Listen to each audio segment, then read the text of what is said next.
Welcome back to our Project Build workshops. Today we're going to be diving into Photoshop. This has been a requested tutorial and we're going to be exploring Photoshop a little bit more over the next couple of weeks. Today we're going to give you an overview of it as well as show you how to bring your SketchUp model into Photoshop. So we're going to start with our SketchUp model. Here we have the model we built a couple of weeks ago. I'm just going to adjust my display by using the rotation tool and zoom tool to get my model positioned where I want it on screen. I already have a photo in mind that I want to layer this model onto, so I have a rough idea of how I want to display it. I'm also going to remove the trees and person in my SketchUp model because I only want to bring the photo booth into the Photoshop. Once I'm happy with the placement, I'm going to take a screenshot of my model and save it as an image on my computer. So now on to Photoshop. You'll notice that my page is already set up. I've set mine up to 8.5 by 11. On the properties section on the right here, it says that my height of my page is 8.5 and my width is 11 inches. That's because I want my page to be set up in landscape. And since I'm setting this up as a page that could be printed, I've set my pixels per inch to 300 and I'm using CMYK. So I'm just going to quickly go over the toolbar on the left and show you the different functions and tools here in Photoshop. Right at the top, we have the Move tool, which allows you to move a selection or a layer.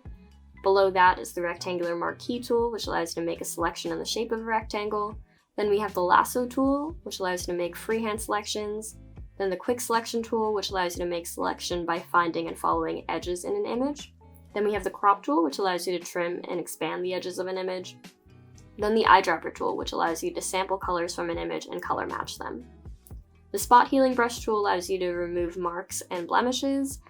The Brush tool allows you to paint custom brush strokes.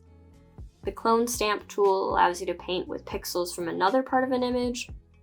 And the History Brush tool allows you to restore parts of an image to an earlier state. Then we have the Eraser tool, which allows you to erase parts of your image. The Paint Bucket tool, which allows you to paint large chunks of your image. Then the Blur tool, which allows you to blur areas in an image. The Dodge tool will lighten areas in an image. And then the Pen tool can be used to make and change paths or shapes with anchor points and handles. Then the Path Selection tool allows you to select a whole path. Below that, we have the Rectangle tool, which allows you to draw rectangles. And then, like in SketchUp, the Hand tool allows you to pan over your screen and your display. And then the Zoom tool allows you to zoom in and out.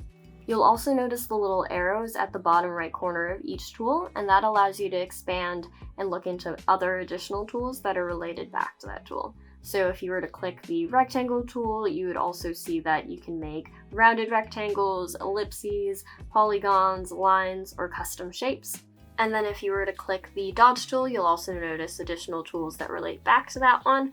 So the Dodge tool, once again, helps to lighten parts of your image, and you'll also see that there's a Burn tool that allows you to darken bits of the image. So now let's use these tools to create a quick rendering of our photo booth. So we'll start by bringing in a photo of our site. This site photo was taken last year, and as you can see, it's in an angle that is similar to the way that I've angled our photo booth within SketchUp. This makes it a bit easier for when we're combining the two images together. So here I'm just adjusting the photo on my canvas. I'm adjusting the size by holding down the Shift button on my keyboard and pulling the corner of the photo out.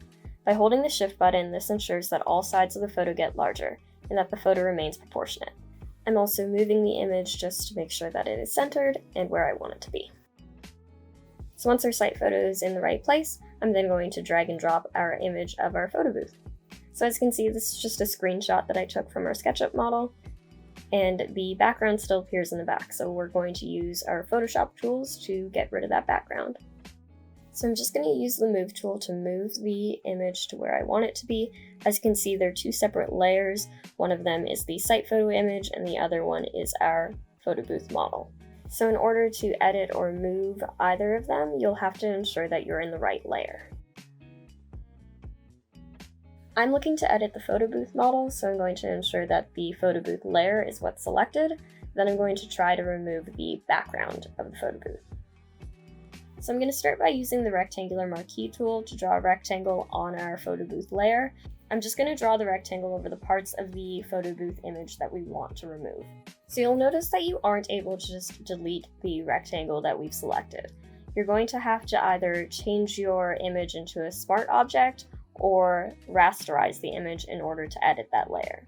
So today we're going to just rasterize. Now keep in mind when you do rasterize an image, what you're doing is you're creating little pixels within that image. So when you're looking at it from afar, it may look fine, but when you enlarge in that image or you zoom in real close, you'll actually get to notice that the lines aren't as crisp and you'll see a lot of little pixels. So if you are looking for something a little bit more crisp, then I suggest going with a smart object and editing it from there. So in order to rasterize or convert your layer into a smart object, you're just going to right click on the layer and then go to rasterize layer or convert to smart object. So now you should easily be able to edit your image. You'll notice that once you press delete, the rectangles that you create get deleted and removed from the image. So I'm just going to use the rectangular marquee tool a few more times just to delete a good chunk of the background. Since our photo booth model is in bright colors and our background is gray, there's a high contrast between the two. That means you can easily use the quick selection tool or the magic wand tool to select the background and delete it. You can find the magic wand if you click the bottom right arrow of the quick selection tool button. You'll notice that the bold black lines of our model have been removed in the bottom section, possibly because there wasn't that much contrast between the dark gray and black. I want those lines to stay in place, so I'm actually going to go back a step or two and remove the background of those parts using the rectangular marquee tool. That way I have more control and can create crisp lines. Since our photo booth has many angles and isn't completely 90 degrees, I'll have to adjust the rectangle I make slightly. I can do this by right-clicking on the rectangle, clicking on Transform Selection, then right-clicking one more time and pressing on Distort. Now I can distort the rectangle to fit perfectly against the photo booth.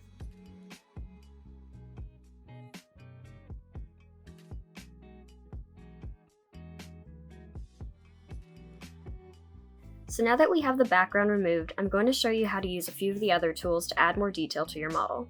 I'm going to start by adjusting the size of our model. You can do this by right-clicking on the photo booth and pressing Free Transform. You'll see a box surround your model and arrows appear at each corner, which will allow you to enlarge or shrink your image just like what we did with our site photo. Remember, in order to scale your model up or down in size and keep the proportions, you'll have to hold down the Shift button on your keyboard. Otherwise, your model can grow or shrink in size in only the direction you drag it to. Another tool we'll be playing around with today is the Dodge and Burn tool. We're going to be using the Burn tool to create some shadows underneath our photo booth. For more brush options, you can click on the circle on the top left. Here you can adjust the size and hardness of the brush to create more intense shadows or more subtle shadows. You can also choose different brushes to create different effects that mimic real-life brush strokes. You'll see that there are wet brush options as well as dry brush options, and these all can help to create different effects. These shadows aren't actually going to be on the photo booth, but instead sit underneath it, so we'll have to make sure that we're in the right layer. We're going to be working in the site photo layer this time. So using the Burn tool, I'm going to follow along the bottom edge of our photo booth. I'm going to start with the subtle shadow and then build up the intensity.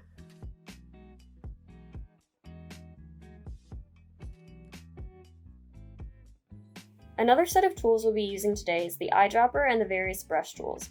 I'm going to start by using the eyedropper tool to match the blue from the sky. You'll see the color appear on the right here.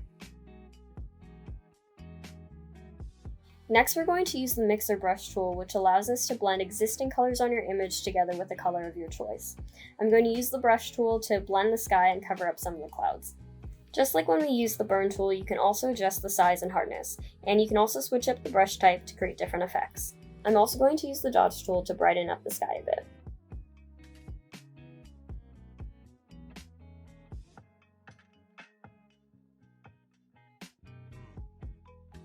The last thing I'm going to edit is the street sign. We're going to use the brush tool and the text tool to have it say Finch Avenue. Using the eyedropper tool, I'm going to color match the sign. Once I have that done, I can use the brush tool to paint. I'm making sure I'm using the regular brush tool and not the mixer brush because I'm not looking to blend, but instead cover the existing letters on the street sign. Also, to ensure that I don't accidentally paint past the sign, I'm going to use the rectangle marquee tool to trace out the sign. This rectangle acts as a barrier and restricts my painting to only inside of it. Once that's all painted, I'm going to use the text tool to create a text box within our sign. I'm going to type in Finch Avenue and change up the font. Lastly, I'm going to rotate my text a bit to fit perfectly inside the sign. So that was just a few of the ways that you can create a quick rendering and transform your SketchUp model using Photoshop. Next week, we'll explore more ways. We hope you enjoyed today's tutorial. If you have any questions, feel free to leave in the comments, and if you build your own models on SketchUp or Photoshop, we'd love to see them. Send them our way and use the hashtag BYLD online. Hope everyone's doing well and staying safe, and we'll see you in the next one.